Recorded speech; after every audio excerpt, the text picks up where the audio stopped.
วงดนตรียังนี่วงที่เพชรสมบังเพชรสมหวังกำลังเฮ็ดยังนี่พวกตอกพร้อมตอกเนาะโอ้นี่ก็คือคนลังพี่น้องไอ้บอดล้านวิวจะสิเรียกตู่ด้วยคือว่าลังไปทัวร์โลกโซเชียลเนาะตอนนี้เพิ่นกำลังเซ็กซาวได้กา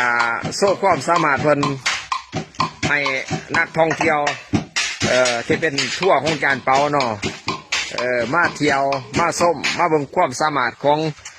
ไอ้บอดล้านวิวหรือว่าไอ้สมหวังมาซื้อเพิ่นเนาะซื้อเป็นทางการสมหวังแต่ว่าหลายคนหูจักเพิ่นแนะนำไอ้บอดล้านวิวมื้อนี้จะสิมาโซ่เพลงหยังให้เพิ่นเนี่ยเอาเพลงหยัง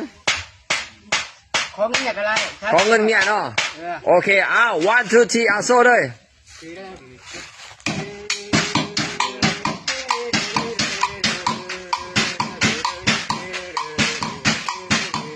But this guy, maybe you sitting near here.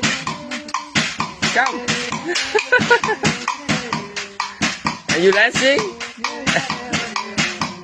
Everyone dancing, yeah.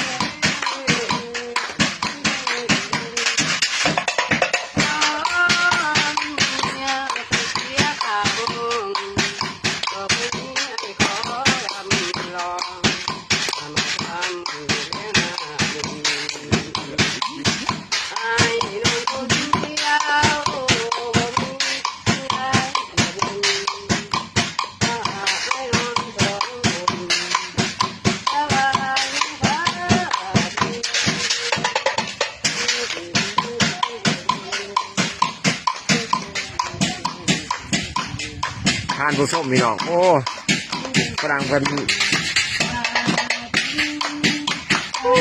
จังหวะเฮ้เฮ้เฮ้เฮ้เฮ้เฮ้เฮ้โอ้นี่คือการท่องเที่ยวแบบโลโก้เลยพี่น้องเชื่อเชื่อเฮ้เฮ้